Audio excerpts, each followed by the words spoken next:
খুবই হতাশ করছে। আর ব্রাজিল থেকে এটা আশা করা হয়নি। মরক্কো খুবই ভালো খেলছে, সত্যতা বলতে মরক্কো থেকে আমরা যেরকম খেলা আশা করছিলাম ওর থেকে অনেক বেটার আমাদেরকে খেলা উপহার দিছে। কিন্তু আমরা আপনার ব্রাজিলের থেকে যে আমরা একদম ছন্দ আশা করি সেই আশাটা আমরা পাইনি। হ্যাঁ, অনেকগুলো সুযোগ পাইছিল, সেটা কাজে লাগাতে পারেনি, ব্যর্থতা আর কি।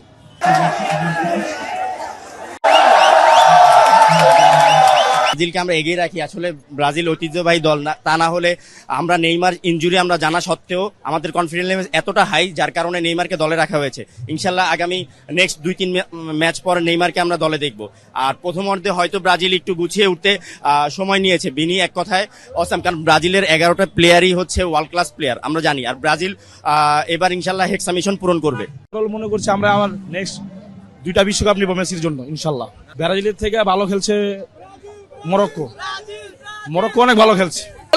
ওরা তো জানে না মরক্কো আফ্রিকান ন্যাশনাল টিমের চ্যাম্পিয়ন, কিন্তু ওরা জানে না, ওরা তো ভাবে আলী ভাই ব্রাজিল ব্রাজিল ব্রাজিল, বুঝেন না। আর এছাড়া কিন্তু জার্মানি, তারপরে স্পেন, তারপরে যে ফ্রান্স, ওরা কিন্তু বিশ্বকাপের দাবিদার। সো আশা করি আমার টিম ভালো খেলবে।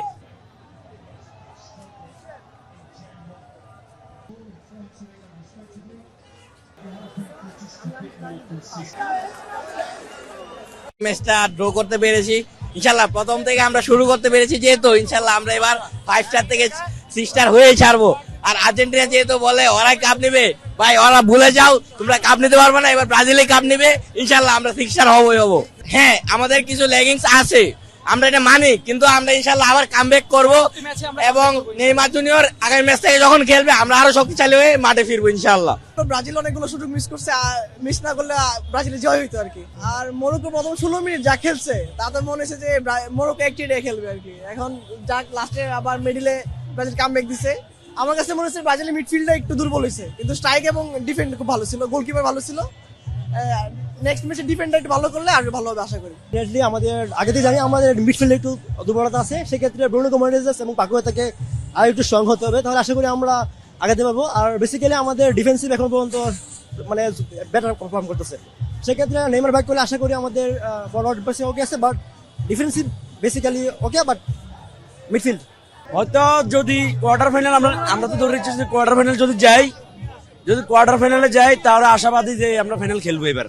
আজকের ম্যাচটা আমরা 59 মিনিটের পরে দেখছি যে দুই দলে ডয়ের জন্য চেষ্টা করছে, কেউ জেতার জন্য চেষ্টা করে নাই।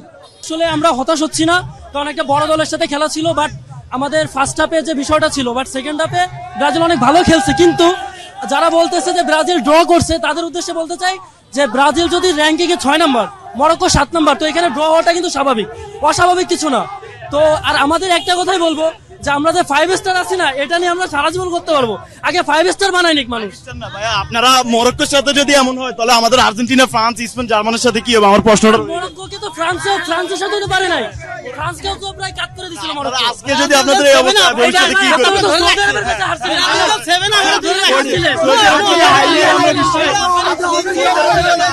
আই থিঙ্ক তারা কোয়ার্টারে বেশি যেতে পারবে না এবার। খেলা আমার মনে হয়েছে ওদের কম্বিনেশন, পাসেস এবং ইন্টেন্সিটিটা একটু কম আর কি, যেটা হচ্ছে 14 সালে বেশি ভালো ছিল। 8 পর থেকে একটু ডিগ্রেড করেছে, বাট ইয়া কোয়ার্টারে বেশি আই গেস। আমরা ফাইনাল পর্যন্ত যাব, আমাদের হেক্সা মিশন পূর্ণ হবেই। হ্যাঁ হবে। আমরা নেক্সট ম্যাচে নেইমারের ফিনিশিং এর অভাব, যেহেতু আমাদের নেইমার জুনিয়র চলে আসছে, তো ইনশাআল্লাহ আমরা ফাইনালে লেগে যাব। ভালো লেগেছে এবং আমাদের ব্রাজিল খুব সর্বোচ্চ চেষ্টা করেছে। আমরা আমাদের সমর্থন মানে একজন ভক্ত হিসেবে যতটুকু আশা করেছিলাম হয়তো একটু কম হয়েছে। আমরা চেয়েছিলাম যে আমরা বিজয় নিয়েই ফিরবো, যেহেতু ড্র হয়েছে খেলা, আগামীতে নেক্সটে ইনশাল্লাহ ভালো হবে।